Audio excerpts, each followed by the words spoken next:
Hello, my name is Jacob Toddson and welcome back to the Wisdom of Odin. Today we're going to be discussing Halloween and whether or not Halloween is pagan in origin.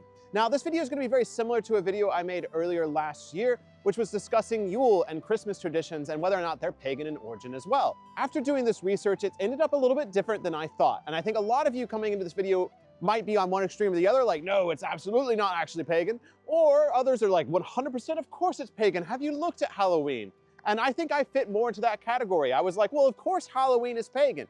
But this is why I'm so glad I did this research, because the answers that I have found may actually surprise you as they have surprised me. So with that, let's go ahead and begin this video discussing Halloween and its pagan or not pagan origins.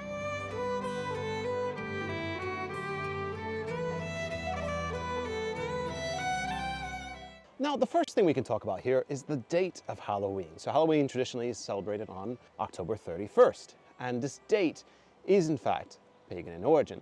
Now, this mostly comes from Samhain, which most of you probably know when clicking on this video, but Samhain being the traditional Celtic celebration held on October 31st to November 1st, and this is one of the fire festivals. Now, I have another video discussing that if you'd like to know more, but essentially this was at the time of the year to celebrate the dead and the thinning of the veil, which is basically the spirit world is more accessible during this time of year. Which, as we continue on in this conversation, when we talk about the spirits, we talk about All Saints' Day, and we talk about the disguising of oneself to avoid the spirits, this is going to become more important. So when Ireland converted into Christianity, they pretty quickly adopted a lot of their pagan customs and then transitioned them into their newfound Irish Catholic beliefs. One of those examples being St. Bridget and Imbolc, so having St. Bridget's feast day on the same day as a pagan festival as well.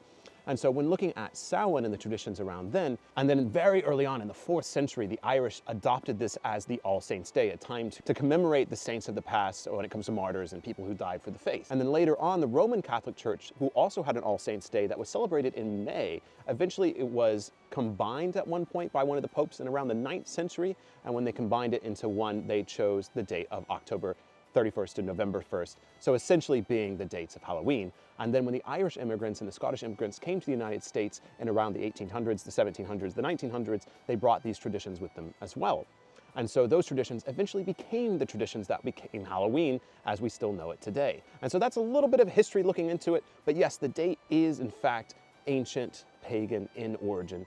But it gets a little bit more complicated moving forward into this conversation because we're talking about hundreds of years of history. So All Saints' Day being the Catholic version and celebration this time of year that eventually became Halloween, things get really messy here because when you think about it, we're talking about an Irish tradition and a Scottish tradition that goes all the way back to the 4th century, solidified in the 7th century, and then we don't really have a lot of the information that we're going to be discussing here until the 14th and the 15th century. We're talking about large gaps of information. And of course, when we're talking about the ancient Celtic customs, we're talking about information that mostly comes from people who were Christian in origin. The people who are recording this down, like in the 8th and 9th, 10th, 11th century, the people that are recording this down were very much embedded into the Christian belief system. How pagan is Halloween? My soul says a lot, but when it comes to what we know, it's a little bit more complicated than that.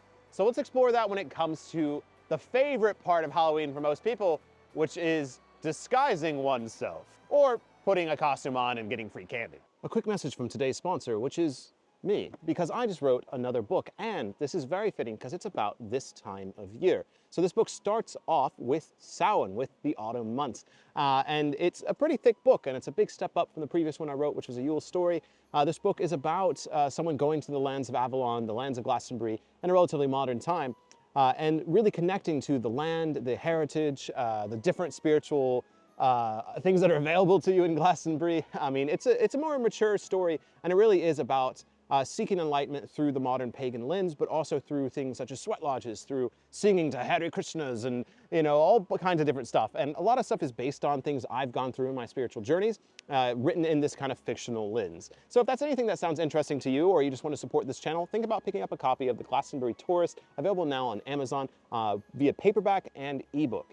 So anything you're able to do to help support this channel, whether it's supporting this book or going to Patreon and supporting me directly there, it really does help so very much. And I thank you for whatever you're able to do, even if it's like, share, and subscribe, and all that good YouTuber stuff.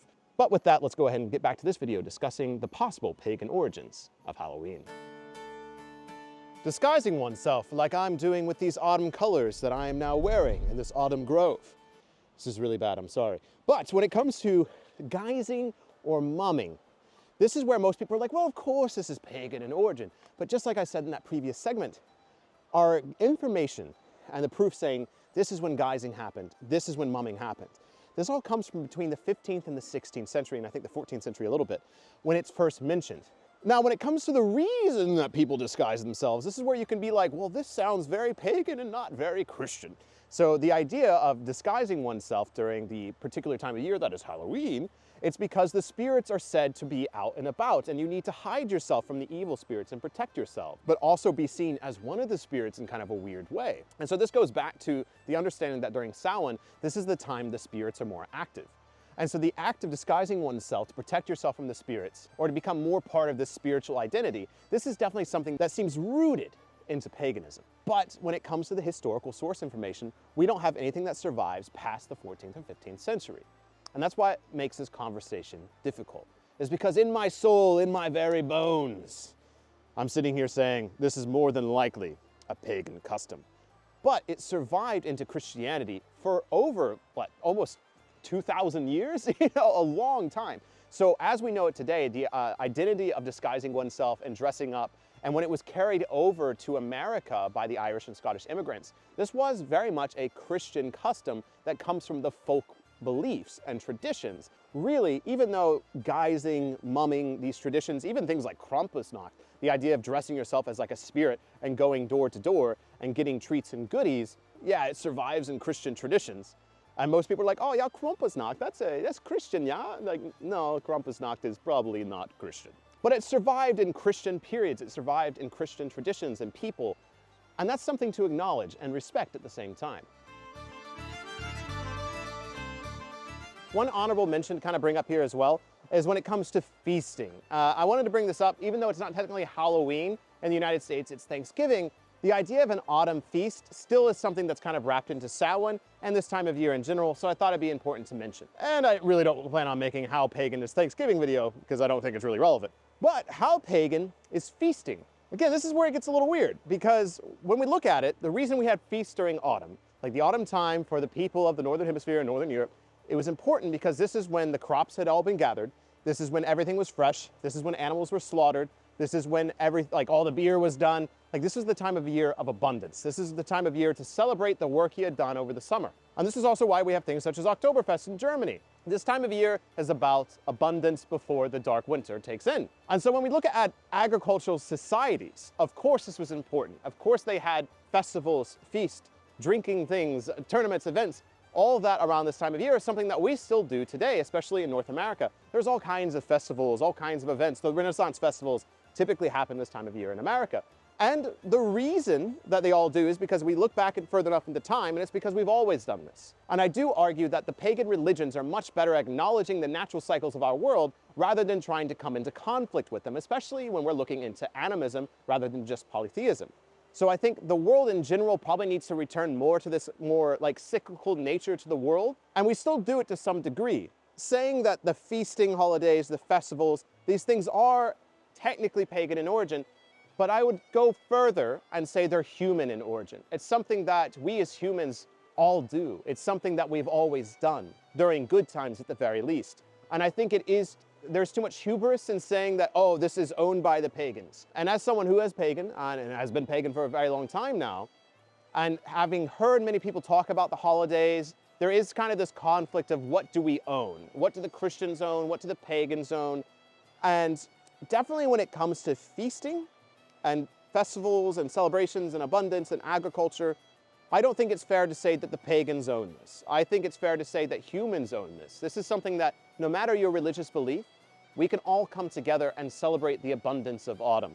We can all enjoy a pumpkin spice latte. We can all enjoy a hot apple cider. We can all enjoy just this. This is not owned by anyone. It's owned by nature. It's owned by our world. So that's why in this video, ultimately my determination is that Halloween, sure, it stretches back into the roots of paganism, but it also stretches back into the roots of humanity. And I think that's what makes it so beautiful and so fun, is it's something we've been doing for a very long time, and it's something we were doing all the way into the Christian era and eventually came into the United States by the Irish and the Scottish immigrants and became what we know now as Halloween.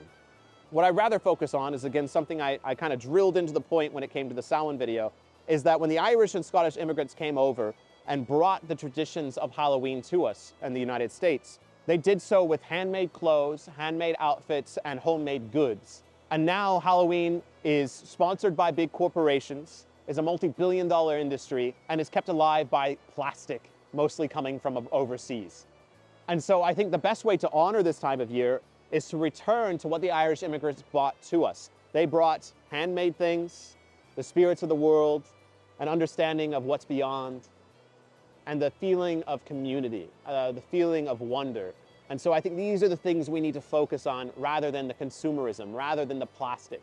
And so I challenge people when watching this video, maybe you can't do it this year because there's not enough time, but next year or whenever you're watching this video, try to make your next Halloween less plastic and more in line with what the original immigrants brought over from the world of Ireland and Scotland. So with that, thank you so very much. Please pick up a copy of the Glastonbury Tourist if you can. It goes so much to helping out this channel. And again, it takes place during Samhain, and I really try to capture the essence of Samhain along with the other pagan celebrations. Thank you so much, and I'll see you in the next video here at the Wisdom of Odin.